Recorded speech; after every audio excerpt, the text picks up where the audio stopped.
Today we are joined here by Ash from ABIA. Ash specialises in business improvement and with that really focuses on marketing.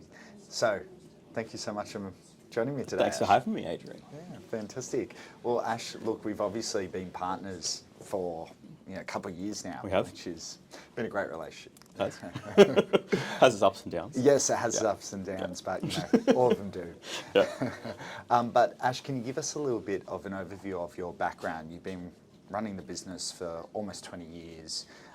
You started off, at home, sort of sole trader, and expanded, grew your clients. So, can you give us a bit of a background? Yeah, for sure. So as you say, it started off a good couple of decades ago, which was good fun back in uni days. Yeah. And I didn't know what I wanted to do at first. I always liked media and I always liked sort of developing content, I guess, and started out in a photography and videography realm. Oh, okay. I didn't know that. Then, quickly evolved because there's not a lot of room for growth there when you're not an expert at photography or videography. So instead of doing it myself, I engaged other people to do it and I focused on marketing and improving people's businesses overall. Yes. So grew that up, and today it's really good. I get to go into different companies and I sort of get them to give me a rundown of everything that they've got going on. And I say, okay, well, this is what's working, this is what's not working, where are the strengths, where are the opportunities, and how do we fix it? So unlike typical consulting where the consultant sort of comes in, points out all the flaws and then disappears. Yes. Yeah. I hang around a bit with a team of contractors, and we get to work and improve things. Yeah, great. And how many clients are you working with at the moment? Yeah, sure. So, look, clients it's always hard to get an exact count, but a lot of people always ask that question. Yeah. And I think the go-to answer is around that 50 to 60 mark of active people that I would speak to on a fortnightly basis, I would say. Yep. And then there's others that you hear from once every 6 months. Once every couple of years, you get a return client that will say, well, you worked on this ages ago and now we want to do this. So, yes. Look, it's a good base and it's a good number. I think one of the biggest things I struggle with, though, is that as at the end of the day, still being essentially a sole trader, like I'm heading up a team of contractors, but at the end of the day, I'm the one that is front-facing with a lot of clients. Yes. So that's really interesting, Ash. You mentioned a little bit more about target markets, and I think that's something professionals really struggle with, is identifying that ideal client or the right type of market to actually move into. Can you tell me a little bit about your experience with that and how you help solve that challenge? Yeah, for sure. So target markets are an interesting one, and it's a real trap that we find business owners can sort of fall into, where they expect that they know who their target market is wholeheartedly, and there's no ifs, buts or ands about it. And it's just not the case. Yes. A lot of the time it takes an external party to really come in and sort of take on board exactly where they believe the target market is, which is vital to understand like where the starting point is. But then trying to understand why they're not accessing other aspects of the market, and if it's possible to access those other parts of the market. Like you have, a lot of the health and fitness sector where they would focus on like rehabilitation or things like that. And I find a lot of those clients, they get stuck in focusing on old people and thinking that, they have to be over 70, over 80 before rehabilitation starts coming into it. But then sometimes they're missing a vital sector of the market, which is people that are your age, our age, trying to work out, exactly how to recover from an injury or something like that. Yeah, of course. I think it's very important to understand what that target market is and to know that target markets do change over time, and sometimes it takes a second set of eyes to identify that.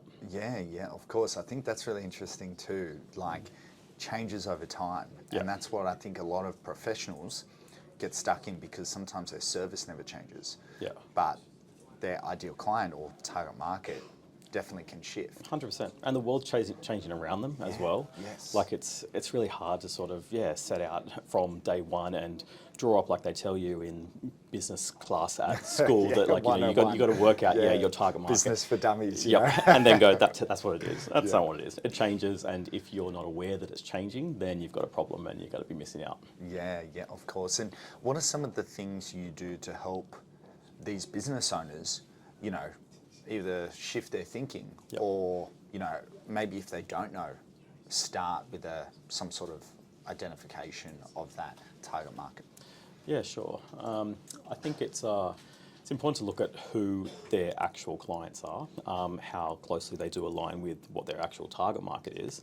And there's usually overlaps there that don't line up, where you find that the clients that they have coming through the doors are not their target market. And you go, okay, well, if that's the case, then maybe you need to widen the target market or shrink it if you want to go a little bit more sort of bespoke or a little bit more targeted. So it's a matter of understanding whether or not the business wants to expand that market, or if they're happy and they want to, rather than expand, narrow that field of view and go, okay, well, we want to double down in that sector. Yeah, okay. And then when businesses are starting to narrow down, I know when we help our clients sort of identify, narrow and focus in on a target audience or an ideal client, the next sort of step in that process is communication. Of course, yeah. Right, and finding the right messaging that's going to appeal to that target market. Can you speak to us a little bit more about that communication piece and how you go about, helping those business owners communicate effectively? Yeah, for sure. I think it's we're at a really weird time in history where technology is changing so quickly around us, and a lot of businesses just try to go, well, which platforms do I need to be on? I need to be everywhere in order to capture everyone, and it's not necessarily the right way to go about it. In fact, something like TikTok at the moment, it's a good way to crucify your business if you go in and start up a bad account and think that you know what you're doing. There's a very specific way to market on each of the different platforms, and the company needs a varying voice when it is talking to its audience. The way that they speak on their website, while it should be reminiscent of the way they speak on social media, it shouldn't be exactly the same. And when it is exactly the same, when it's a copy and paste job to go, well, we've made this video, we'll dump it on the website, we'll dump it on Facebook, we'll dump it on Instagram, and we'll put it on TikTok. That's not the way to do it. And you're going to shoot yourself in the foot. Yes. Yeah. So I think communication and the voice that you find for your business to speak to the customer with is really vital, and identifying what that voice is and being quite clear across the business as to what that voice sounds like and who it is and what level of authority or playfulness it has. That's all very important. And that is, I actually love the fact that you said that, because that falls into, I guess, a little bit more of the branding side. Yeah. Because I think a lot of people think about, when they think of a business, they think of, the logo and the color palette and the feeling that creates. And that's what people generally classify as branding. Yeah. But there's this whole other depth to it, which is exactly what you started to say at the end of that communication piece. It's that overall messaging, that tone, that presence that you're trying to, the feel, the presence and the feel that you're trying to communicate. Yeah, 100%. It's very important. As you say, you're exactly right. Branding is far more than the logo and the colours.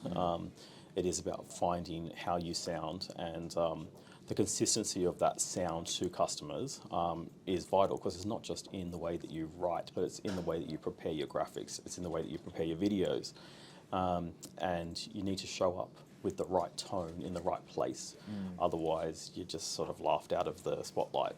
I think that's somewhere that a lot of companies struggle with these days, in terms of going, well, this is who we are, this is what we look like, and that look and sound doesn't change no matter where we are. It is important, don't get me wrong, to have consistency across the brand, but by the same token, you need to pick your market properly and go, okay, well, on the website we're going to sound like this, and in our print communications we're going to sound like this, and in video communications we're going to sound like this. And while there definitely needs to be overlaps, they should not all be the same. Yes, yeah, definitely.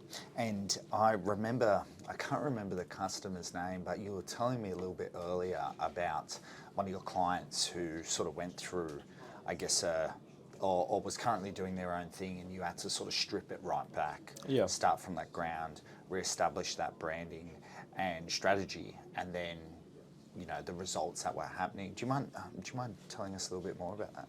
Yeah, for sure. So we have had people that are in that professional sector that have a website that has a certain tone. This one was in a denture clinic. We're in dentures and in teeth. Yes. What do you call them? Just dental practice. Dental. Yes. Yeah. Dental practice. I don't know enough about the industry. Fake teeth. Veneers, all that. Yeah. Veneers. That's it. Yes. Yeah. Anyway, that's their world.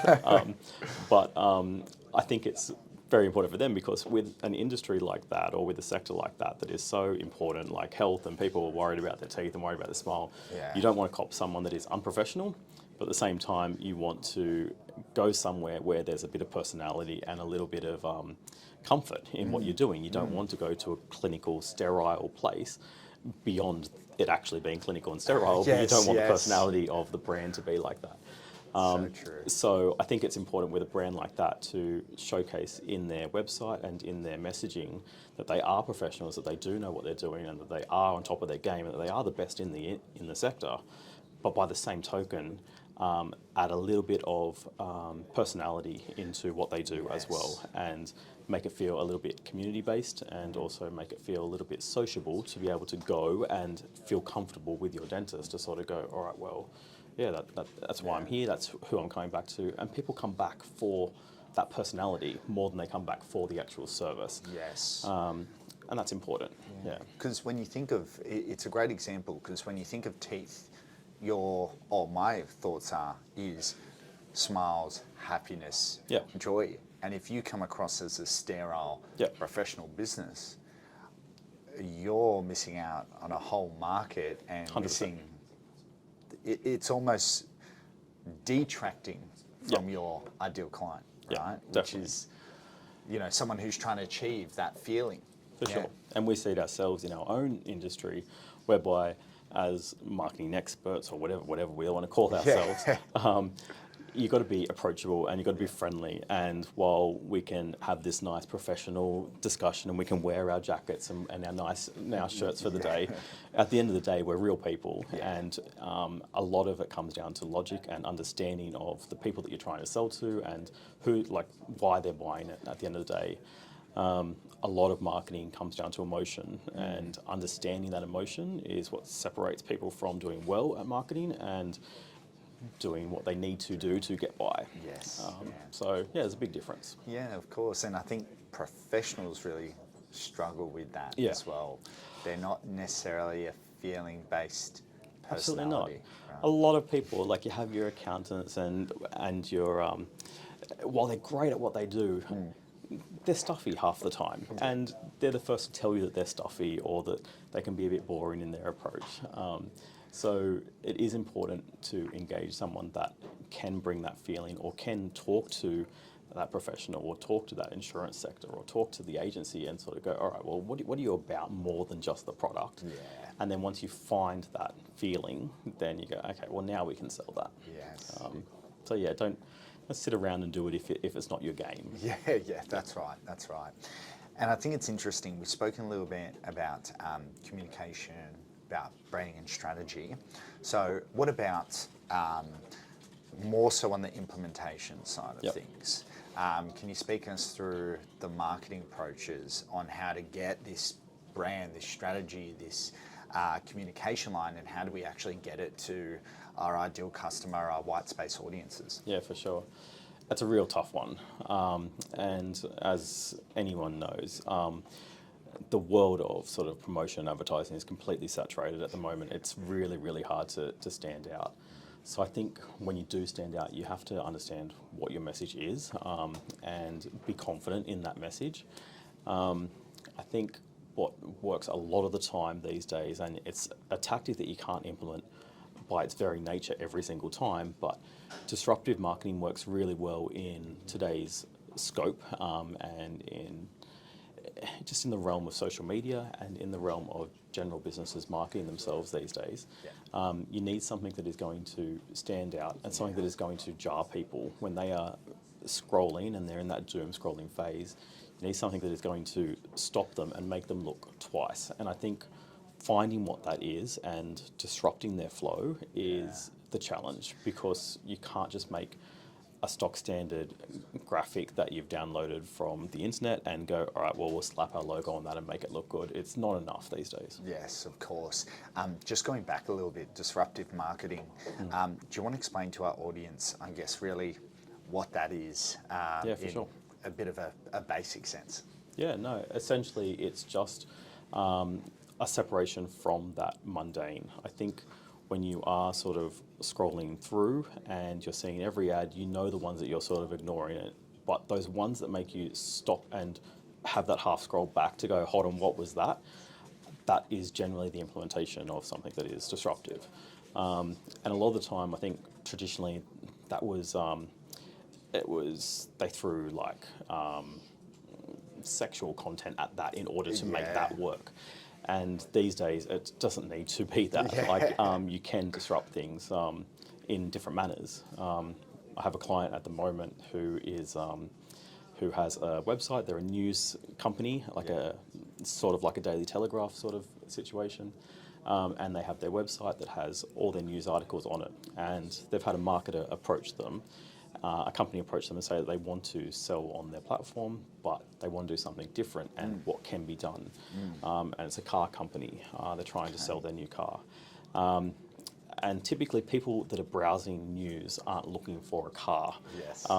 So it's hard to try and find a way to make them go, okay, hold on, there is something there. And the brand is all about discovery, and it's all about peeking behind the curtain and finding something that's hidden. So a tactic that we employed there that falls under that disruptive marketing space is by placing a small car at various points across the website and in the news articles that has no reference to the company, no writing, no text whatsoever, just an image, so that when a normal person is reading through that article, they see a little car, they go, what the hell's that doing there?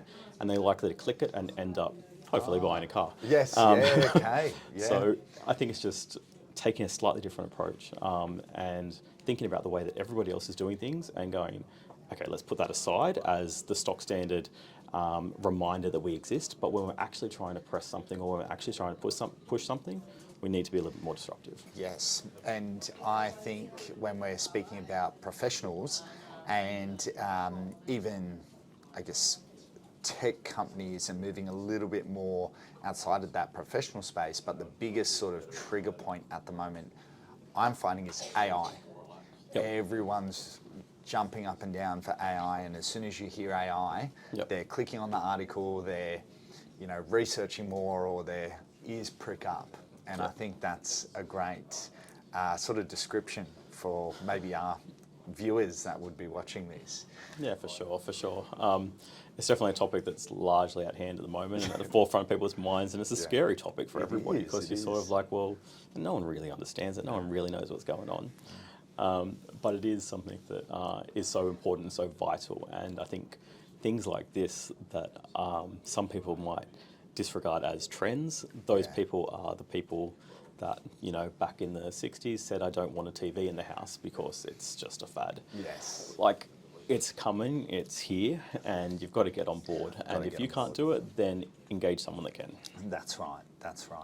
And, I think it's really interesting that you said that, because when we are looking at, you can either, and especially being in business improvement, you can either sort of jump on the bandwagon or fall off. Yeah. And there's so many companies, massive companies that have fallen under because they've refused to move ahead and follow on with the times. Yeah, definitely. So I guess my question would be, is when we are looking to transform that business, what are some of the typical steps that you get your clients to take to start, I guess, educating them and moving them along and changing that perception of where they're at today and what's right and what's wrong?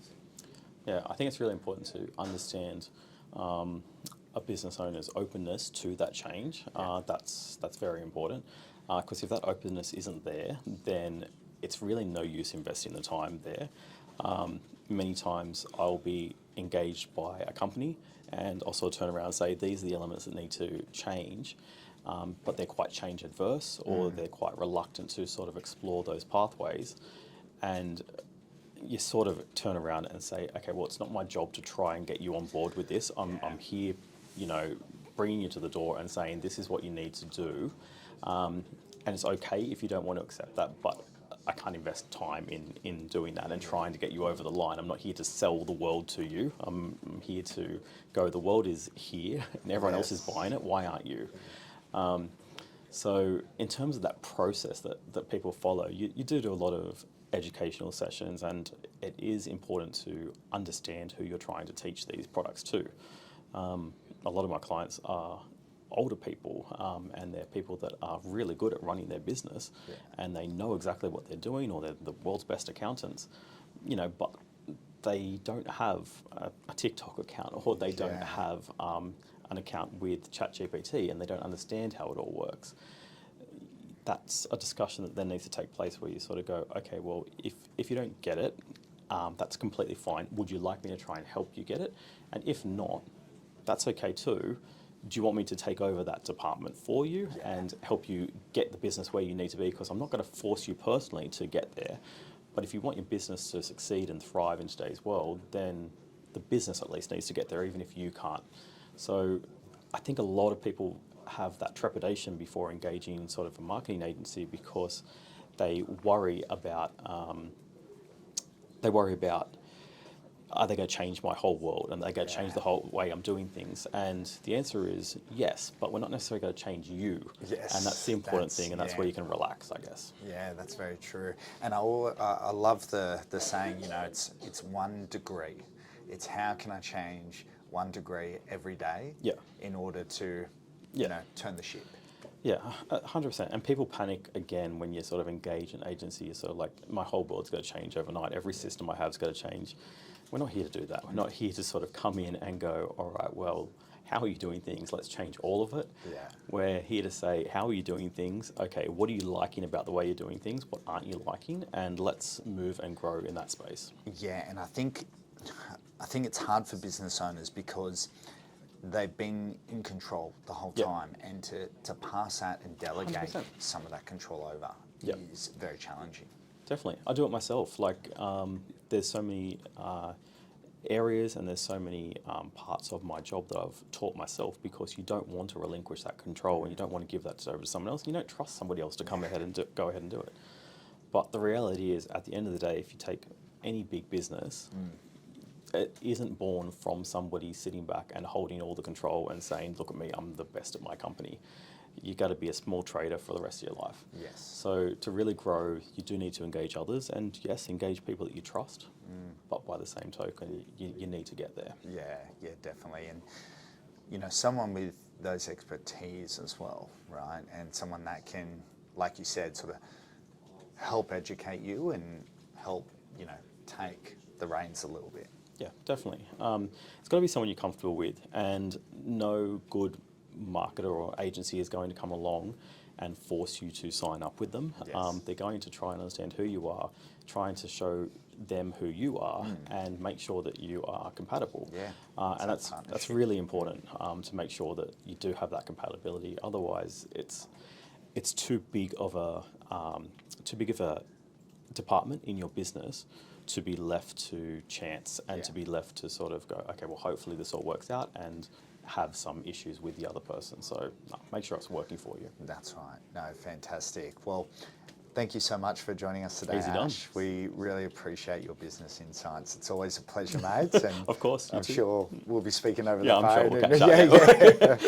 Yeah. Easy done. Awesome. Thanks, Adrian. Speak soon.